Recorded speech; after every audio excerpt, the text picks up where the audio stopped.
Sri Sai Satcharita, Chapter 28. Sparrows Drawn to Shirdi. 1. Lakshmi Chand.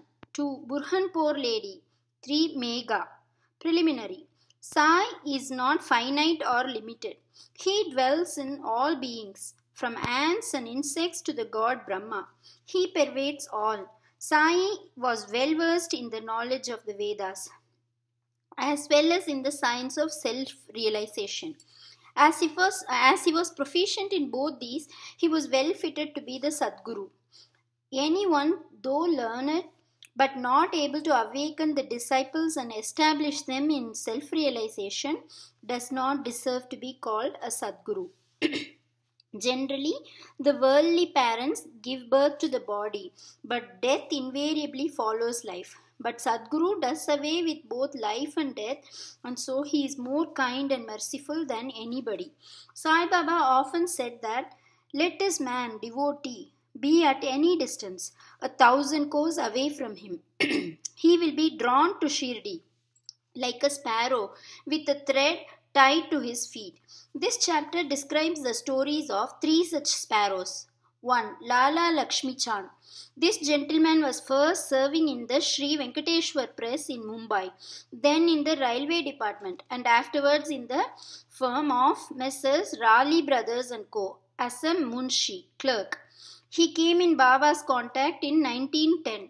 1 or 2 months before Christmas, he saw in his dream at Santa Cruz, a suburb of Mumbai, an old man with a beard, standing and surrounded by his bhaktas. A few days later, he went to the house of his friend, Mr. Dattatreya Manjunath Bijur, to hear the Kirtan by Das Ganu. It was and is always the practice of Das Ganu to keep Baba's picture in front of the audience while doing the Kirtan. Lakshmi Chand was surprised to see that the features of the old man he saw in his dream tallied exactly with those in the picture, and thus he came to the conclusion that the old man he saw in his dream was Sai Baba himself. The sight of this picture, Das Ganu's Kirtan, and the life of the saint Tukaram on which Das Ganu discoursed, all these things made a deep impression on his mind, and he decided to go to Shirdi. It is always the experience of the Bhaktas that God always helps them in their search for Sadguru and other spiritual endeavors. That very night, a friend named Shankar Rao knocked at his door and asked him whether he would accompany him to Shirdi. His joy knew no bounds, and he at once decided to go to Shirdi. He borrowed ₹15 from his cousin, and after making due preparations, left for Shirdi. In the train, he and his friend Shankar Rao did some bhajan, sang religious songs, and inquired about Sai Baba with some fellow passengers, 4 Mohammedans who were returning to their place near Shirdi. They all told them that Sai Baba was a great saint living in Shirdi for many years. When they reached Kopargaon, he wanted to buy some good guavas as offering to Baba, but he was so wrapped in the scenery and sights there that he forgot to purchase them. When they were nearing Shirdi, he was reminded of the guavas. Just then he saw an old woman with a guava basket on her head running after the tonga. The tonga was stopped, and he gladly purchased some fruits. When the woman said, "Take all the rest and offer them on my behalf to Baba," the facts, that is, that he had intended to purchase guavas but had forgotten to do so, the old woman's encounter, and her devotion to Baba, all these were a pleasant surprise to both the friends, and Lakshmi Chand thought in his mind that the old woman might be some relation of the old man he saw in his dream. Then they drove on and came near Shirdi, and on seeing flags on the masjid, they saluted them. With puja materials in hand, they went to the masjid and worshipped Baba with due ritual. Lakshmi Chand was much moved and was extremely happy to see Baba. He wrapped himself around with Baba's feet, as a bee with a sweet-smelling lotus. Then Baba spoke as follows. "Cunning fellow, he does bhajan on the way and inquires from others. Why ask others? Everybody, everything we should see with our own eyes. Where is the necessity to question others? Just think for yourself whether your dream is true or not. Where was the necessity of the darshan by taking a loan from a Marwari? Is the heart's desire now satisfied? Hearing these words, Lakshmi Chand was wonderstruck at Baba's omniscience. He was at a loss to know how Baba came to know about all the things that had happened on en route from his house to Shirdi.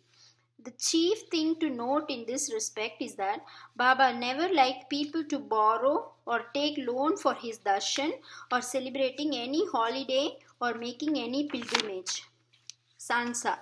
At noon, when Lakshmi Chand was sitting for meals, he got some sansa, wheat pudding, from a devotee as prasad. He was pleased to have it.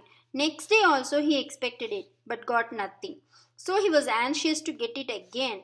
Then on the third day at the noon Aarti time, Babu Sahib Jog asked Baba what Naivedya he should bring.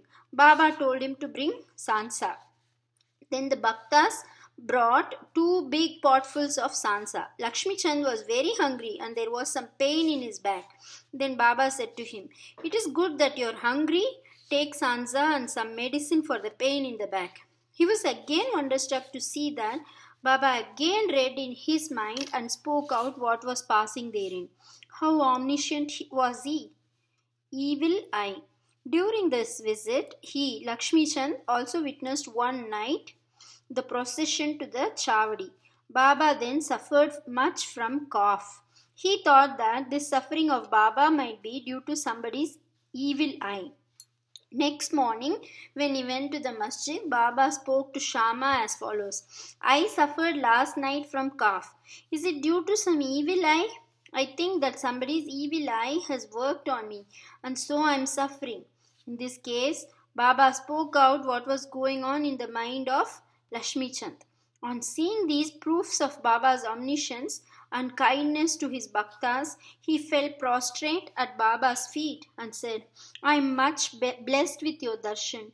Ever be kind and merciful to me and protect me always.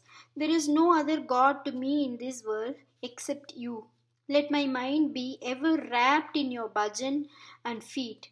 Let your grace protect me from the miseries of the world, and let me ever chant your name and be happy." After getting Baba's udi and blessings, he returned home with his friend, much pleased and contented, and was singing Baba's glory on the way. He remained a staunch devotee of Baba then onwards, and always sent garlands of flowers, camphor, and dakshina with any person of his acquaintance bound for Shirdi. Number 2. Burhanpur Lady. Now let us turn to another sparrow devotee. One lady in Burhanpur saw in her dream Sai Baba coming to her door and begging khichdi, rice cooked with dal and salt, for his meals. On waking up, she saw nobody at her door. However, she was pleased with the vision and told it to all, including her husband. He was employed in the postal department, and when he was transferred to Akola, both husband and wife, who were devout persons, decided to go to Shirdi. Then, on a suitable day, they left for Shirdi, and after visiting Gomati Tirth on the way, reached Shirdi and stayed there for 2 months. Every day they went to the masjid, worshipped Baba, and passed their time happily. The couple came to Shirdi to offer khichdi as Naivedya, but for the first 14 days, somehow or other, it could not be offered. The lady did not like this delay or tardiness. Then on the 15th day, she came at noon to the masjid with her khichdi. There she found that Baba and others were already sitting for meals and that the curtain was down. Nobody dared enter in when the curtain was down, but the lady could not wait. She lifted up the curtain and entered. Strange to say that Baba seemed that day hungry for khichdi and wanted that thing first. And when the lady came in with the dish, Baba was delighted and began to eat morsel after morsel of khichdi. On seeing the earnestness of Baba in this respect, everybody was wonderstruck, and those who heard the story of khichdi were convinced about his extraordinary love for his devotees. Number 3. Megha. Now let us go to the third sparrow, Megha of Viramgaon. was a simple and illiterate Brahmin cook of Rao Bahadur H.V. Sate. He was a devotee of Shiva and always chanted the 5-syllabled mantra Namah Shivaya. He did not know that Sandhya nor its chief mantra the Gayatri. Rao Bahadur Sate was interested in him, taught him the Sandhya and the Gayatri. Sate told him that Sai Baba of Shirdi was the embodied form of God Shiva and made him start for Shirdi. At Bharuch railway station, he learned that Sai Baba was a Muslim, and his simple and orthodox mind was much perturbed at the prospect of bowing down to a Muslim, and he prayed to his master not to send him there. His master, however, insisted on his going there and gave him a letter of introduction to his Sate's father-in-law, Ganesh Damodar, alias Dada Kelkar, at Shirdi, to introduce him to Sai Baba. When he reached Shirdi and went to the masjid, Baba was very indignant and would not allow him to enter. "Kick out the rascal," roared Baba, and then said to Megha, "You are a high caste Brahmin and I am a low Muslim. You will lose your caste by coming here. Just get away." On hearing these words, Megha began to tremble. He was wondering as to how Baba had come to know about what was passing in his mind. He stayed there for some days, serving Baba in his own way, but was not convinced. Then he went home and then to Triambak, Nasik district, and stayed there for a year and a half. Then again he returned to Shirdi. This time, at the intercession of Dada Kelkar, he was allowed to enter the masjid and stay in Shirdi. Sai Baba's help to Megha was not through any oral instruction. He worked upon Megha internally, mentally, with the result that he was considerably changed and benefited. Then Megha began to look upon Sai Baba as an incarnation of Shiva. In order to worship Shiva, bay leaves are required, and Megha used to go miles and miles every day to bring them and worship his Shiva, Baba. His practice was to worship all the deities in the village and then come to the masjid, and after saluting Baba's gadi, asan, he worshipped Baba, and after doing some service, shampooing his legs, drank the washings teeth of Baba's feet.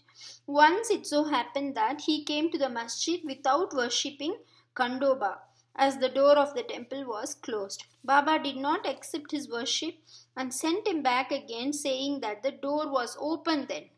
Megha went, found the door open, worshipped the deity, and then returned to Baba as usual. Ganges bath. On one Makar Sankranti day, Megha wanted to besmear the body of Baba with sandal paste and bathe him with Ganges water. Baba was first unwilling to undergo this, but at his repeated request he consented.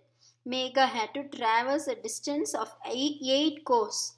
One ko is 3 miles, so that is 4.8 kilometers. 8 kos, that is going and returning, to bring the sacred water from the Godavari river. He brought the water, made all preparations for the bath at noon, and asked Baba to get ready for the same. Then Baba again asked him to be spared from this bath, saying that as a fakir he had nothing to do with Ganges water. But Megha did not listen to him. He knew that Shiva is pleased with Abhishek, sacred bath, on that auspicious day. Baba then consented, came down and sat on a wooden board, and projecting his head said, "O Megha, do at least this favor. Head is the most important organ of the body, so pour the water over that only. It is equivalent to the whole bath." "All right," said Megha, and lifting the water pot up, began to pour it on the head. But in doing this, he was so much overwhelmed with love that he cried out, "Har Har Gange, hail goddess Ganga," and emptied the pot on the whole body. He kept the pot aside and began to look at Baba, but to his surprise and amazement, he found that only Baba's head was drenched, while the body quite dry. Trident and Pindi. Megha worshipped Baba at two places. In the masjid, he worshipped Baba in person, and in the Vada, Baba's big picture given by Nana Saheb Chandorkar. This he did for 12 months. Then, in order to appreciate his devotion and confirm his faith, Baba gave him a vision. One morning, when Megha was still lying down on his bed with eyes closed but internally awake, he saw clearly Baba's form. Baba, knowing him to be awake, threw akshata, rice grains marked red with kumkum, and said, Megha, draw a trident, and disappeared. Hearing Baba's words, he eagerly opened his eyes, saw no Baba there, but only rice grains spread here and there. He then went to Baba, told him about the vision, and asked permission to draw a trident. Baba said, Did you not hear my words asking you to draw a trident? It was no vision, but direct order. My words are always pregnant with meaning and never hollow. Megha said, I thought you woke me up, but all the doors were closed, so I was doubtful and thought it to be a vision. Baba rejoined, I require no door to enter. I have no form. I always live everywhere. As a wire puller, I carry on all the actions of the man who trusts me and merges in me. Megha returned to the Vada and drew a red trident on the wall near Baba's picture. Next day, a Ramadasi Bhakta came from Pune, saluted Baba and offered him Pindi, a phallic image of Shiva. At this time, Megha also turned up there. Baba said to him, See, Shankar has come. Protect him now, worship him now. Megha was pleasantly surprised to see Pindi. Also in the Vada, Kaka Saheb Dikshit was standing with a towel on his head after having taken his bath and was remembering Sai when he saw a Pindi in his mental vision. While he was wondering about this, Megha came and showed him the Pindi presented to him by Baba. Dikshit was happy to know that this Pindi exactly tallied with the one he saw a few minutes before in his vision. In a few days after the drawing of the trident was complete, Baba installed the Pindi near the big picture which Megha was worshipping. The worship of Shiva was dear to Megha, and by the drawing of the trident and the installation of the Pindi, Baba confirmed his faith therein. After continuous service of Baba for many years, doing regular worship and arti every noon and evening, Megha passed away in 1912. Then Baba passed his hands over his mortal remains and said, This was a true devotee of mine. Baba also ordered that at his own expense the funeral dinner should be given to the Brahmins, and this order was carried out by Kaka Saheb Dikshit.